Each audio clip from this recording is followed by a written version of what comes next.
C'est au sein du quartier de la Porte de Valenciennes à Lille que Partenaire Habitat a fait le choix d'implanter un programme immobilier comprenant son nouveau siège social et un ensemble de 50 logements locatifs, la résidence Lilo-Cinsault.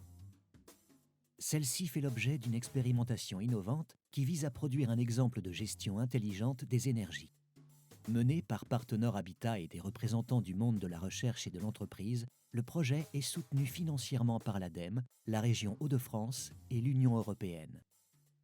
Aujourd'hui, le logement n'est plus seulement consommateur de ressources. Il est capable, grâce aux énergies renouvelables, d'en produire localement. En outre, les ensembles résidentiels doivent désormais intégrer le changement de la mobilité électrique.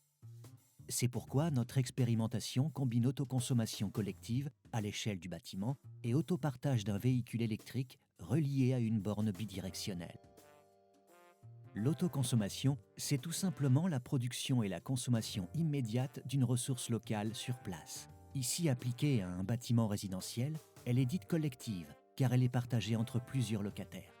Le bâtiment utilisera l'électricité produite par les panneaux photovoltaïques pour répondre à ses propres besoins et cette production locale sera complétée par l'achat d'électricité au réseau pour couvrir la consommation quand cela sera nécessaire.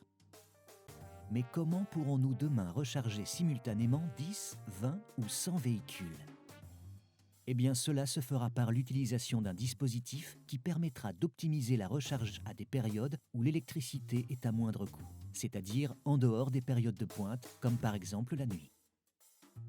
La borne bidirectionnelle permet quant à elle d'utiliser la batterie du véhicule dans les deux sens. La voiture peut consommer l'électricité produite par les panneaux en se rechargeant en journée ou la stocker dans sa batterie pour la redistribuer vers le bâtiment au moment choisi.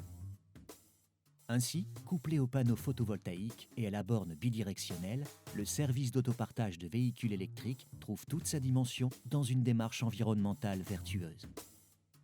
Cette expérimentation permettra donc de tester un véritable modèle d'optimisation de la gestion énergétique et peut-être de l'appliquer à plus grande échelle.